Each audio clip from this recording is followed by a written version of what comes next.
अगर आप भी चाहते हैं नए वीडियो एवं नए ऑडियो देखने एवं सुनने के लिए तो हमारे गोल्ड स्टूडियो चैनल को सब्सक्राइब जरूर करें एवं बेल आइकन दबाना ना भूलें।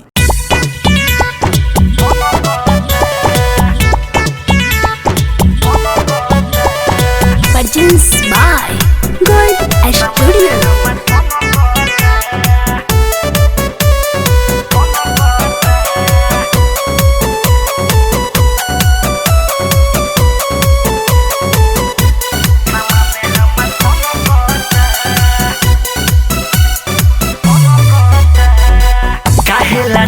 जाई बालू के रेत में एही जे बिछा दे अपन ओढ़नी तू खेत में ए हो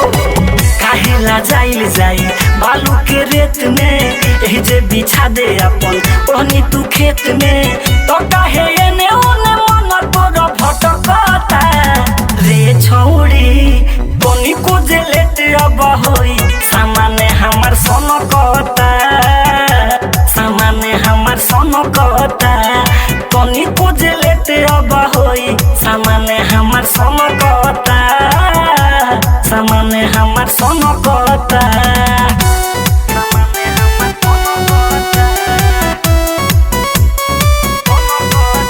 Recording by Khushbu Studio, Harsidhi। Music by Roshan Kumar।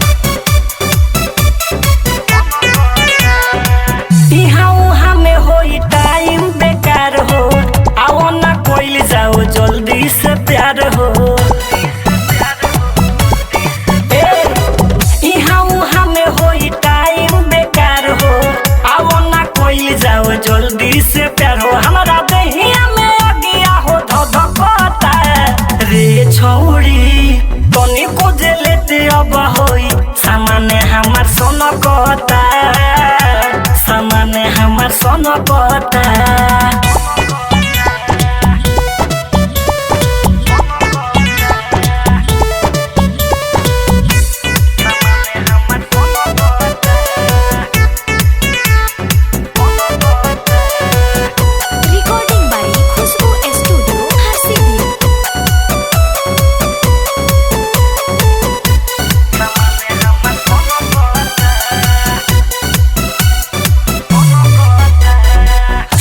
न करबू तू अपना से देर हो